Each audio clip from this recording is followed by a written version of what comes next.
in her own backyard. West Coast girl finding a home down in North Carolina is Jessica Slavit making her Cage Titans debut against Alyssa Tortora, who has showcased an exponential increase in skill fight over fight. Tortora is just a dangerous fighter. Great grappling, precise striking, coming out of the Lausanne camp. Yeah, you know, she's got really dangerous jiu-jitsu, and I think that's what she's known for, but her hands looked a lot cleaner in her last fight. Nice, long, straight punches, finding the mark.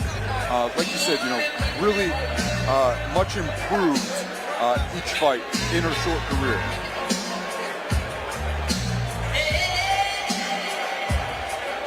And now, Andy, you said Slavit's coming up from Carolina too, so she's teammates with Hansley? Yep.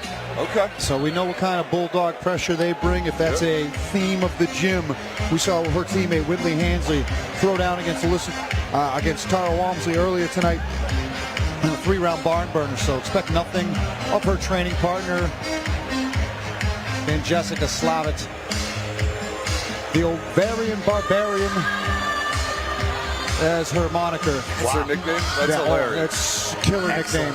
So excited to see what she brings to the table as the away team. Traveling warrior, no hesitation, no doubts whatsoever. Being the traveling fighter, looking to spoil the moment for the hometown Alyssa Tortora. And with 10 amateur fights, that's just dedication to the preparation part of one's career journey in mixed martial arts. That's a lot. You know, it's a lot of experience, probably traveling to a lot of different shows and fighting in different arenas. This is, you gotta figure, the biggest one, but that is a lot of experience. And if she has a similar style to Hansley, who we saw earlier, it's gonna be interesting, you know, to see how she implements that ground game if she does choose to do so, because Tortora is so good on the ground. But you know, 10 fights is a lot of experience, so maybe she feels like you can't throw anything at her that she hasn't already seen.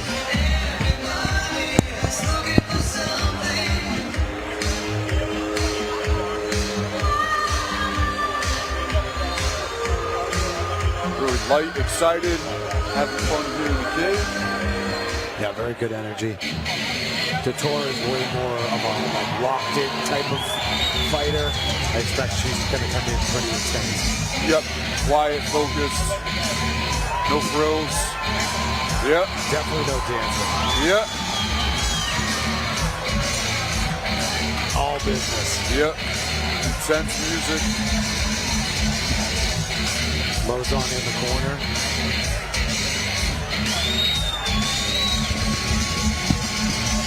Yeah, she's fully dialed in right now.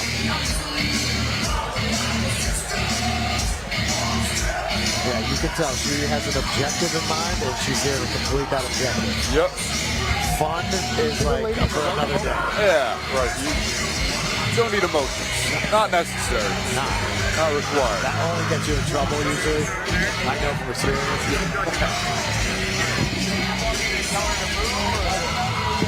This should be good though. You know, different builds. Tortora is strong and lankier.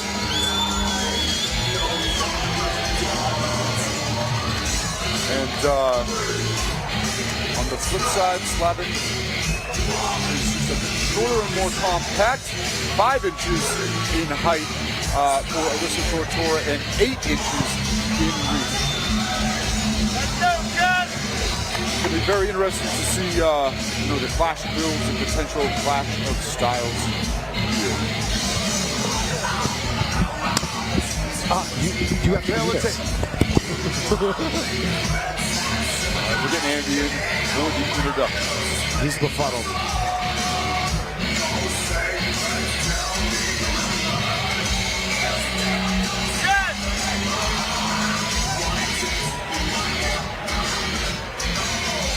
Seems like we had something going on, a discussion with the commission, but you ready to go? Ladies and gentlemen, prepare yourselves for the next fight of the evening, brought to you by the Edge Pizza. And now, For amateur strawweight fights scheduled for 3 rounds, 3 minutes apiece. Introducing to you first, in the red corner, with an amateur mixed martial arts record of 7 victories and 3 defeats. She stands 5 foot 1 inch tall, and she weighed in at 116 pounds. From High Point, North Carolina, by way of Medford, Oregon, she's representing Battle-Born BJJ. Let's hear it for Jessica, the Ovarian Barbarian Slavit.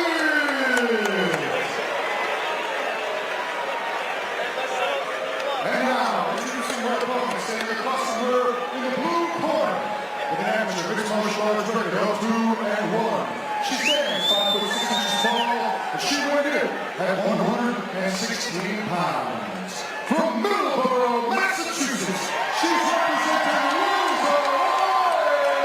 Let's hear it for Alyssa Tortora. And the reaction begins. Our referee in charge of this fight, Marcel Varela.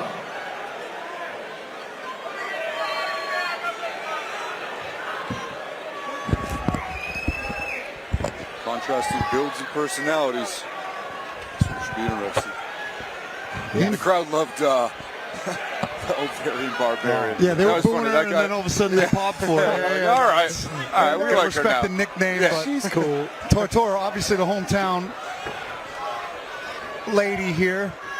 Navy blue trunks for Jessica Slavit, black trunks for Alyssa Tortora.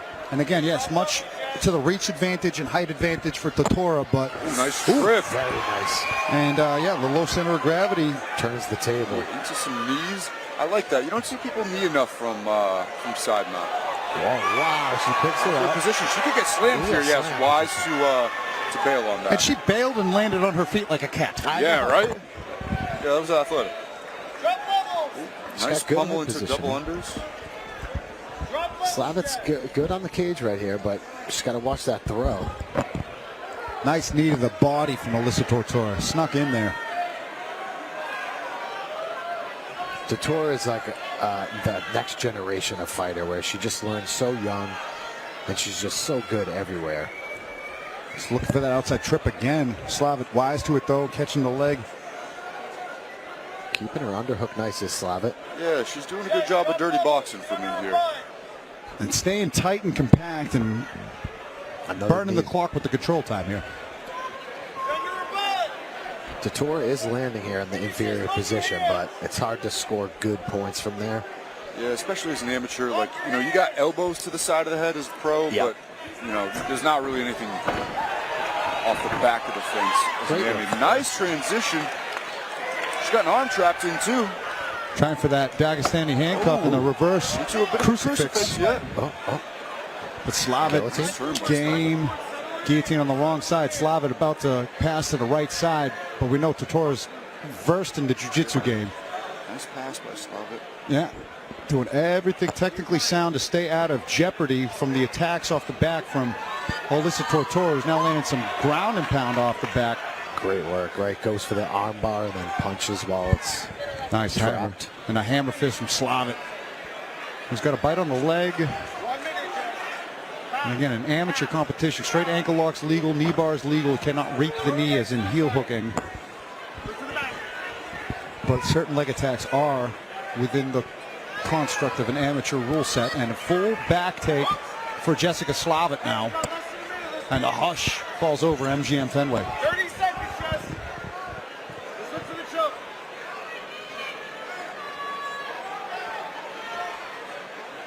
And a lot of transitions in this round. Some control time from Slavit, takedowns from Tortora, now the back take from Slavit.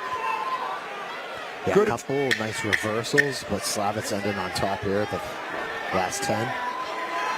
Really good grappling round. Certainly tough to score because both ladies had their successes on their attempts. Both getting creative in the grappling arts.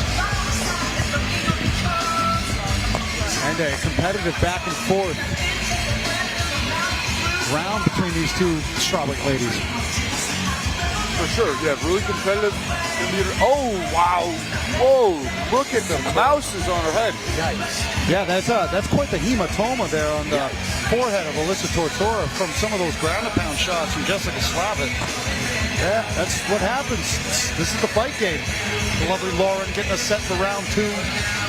Yes, Slavit did a good job of generating some good power from basically like no movement. You know, just work their body a little bit, get rid of some real power. That is nasty.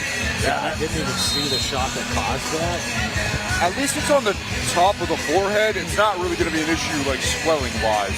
It's not like right on the eye. Unless you start looking like you want to get J-Chick at the end of Michelle Waters' fight with a second head. Yeah, right?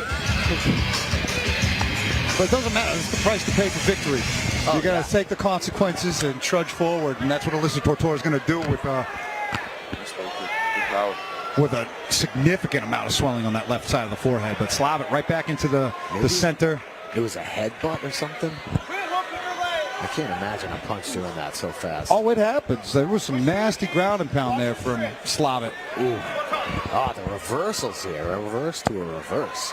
Yeah, both of them, just both ladies with wise hips and positional exchanges, both showcasing their grappling IQ against each other here. This fight certainly holding on to its competitiveness. Just get behind now. Lift and return. Lift and return. Nice back take from Slavit. Finds herself in another spot. Alyssa was trying to bring her over to her corner. Now they're out in the open. Oh! Huge reversal here. And Both hooks in, but Alyssa's too high. Goes for the armbar. Oh my gosh, she's so slick. Taking risks, not taking the position, instead taking the transition to submission, and now throwing rabbit punches from the back, trying to secure an arm in this triangle armbar combination attempt here. Doesn't have the full angle of a straight triangle, but the arm is starting to creep deeper and deeper into real trouble. Yeah, it's reversed at that triangle. Oh my. And Jessica Slavit trying to cover up the strikes that are adding up, slowing down but adding up. I don't think you can stop a fight for this. Marcel Varela is looking closely. He's kind of worrying me a little bit with that. Yeah, I think you got to let her go on, especially with the tempo of these strikes slowing down. No, I got to disagree with that a little bit too. I really do. I think that, you know, with the term of unanswered strikes, I'm chirping about it right now. And so don't get me wrong. I'm very upset about that stoppage as well, especially for an out-of-state corner. Coach Kelly has every right to be upset. There was a tremendous amount of unanswered strikes, and it's an amateur fight. You got to be looking into it, but that's like a rule that's written on paper. If you read it on paper, it's like, oh, count 1, 2, 3, 4, 20 strikes. All right, but that's 20 strikes that are slowing down off of the back in a submission that someone's creeping out of. It's just, you got to bend the rules of what the thing is playing, but let these fighters fight. I thought that was, Marcel Varela's made some great calls. He truly made a harsh mistake right there, and especially against an out-of-state fighter, giving them the chance to fight out of that. No discredit to Alyssa Tortora, who stayed diligent in the attack, great attack, and did the work that she had to do to get a finish, but certainly a splotchy one there. Yeah, right. Don't get me wrong. You know, I'm happy for Alyssa, and she looked great. Great performance. It was a bold, attack from the back take into that the armbar, and obviously it's a terrible position, but I don't feel it warrants stopping the fight. Yeah, were they damaging enough that you were worried for her safety? Probably not, but it's like that Roy Nelson Kimbo Slice fight. Like just tap, tap, tap, tap, and then eventually stop it. Yeah. Good for Alyssa. To notice that was happening, though. Great awareness by her. Right. If you're her, that's the thing that you do. You know, if you see the ref's going to stop, yeah, I'm gonna take that opportunity if I can get it. Now imagine her with elbows there. Right. Yeah. See, that's a different story. Oh my. Right, because those are going to be way more damaging. They're going to cut you. And that would be a big part of her game if and when she does go pro. Yeah. Yeah, she's bony. Ladies and gentlemen, keep it going. 22. Referee Marcel Tortora has called a stop to this fight at 1 minute, 47 seconds of round number 3. Giving you your winner by TKO, Alyssa Tortora!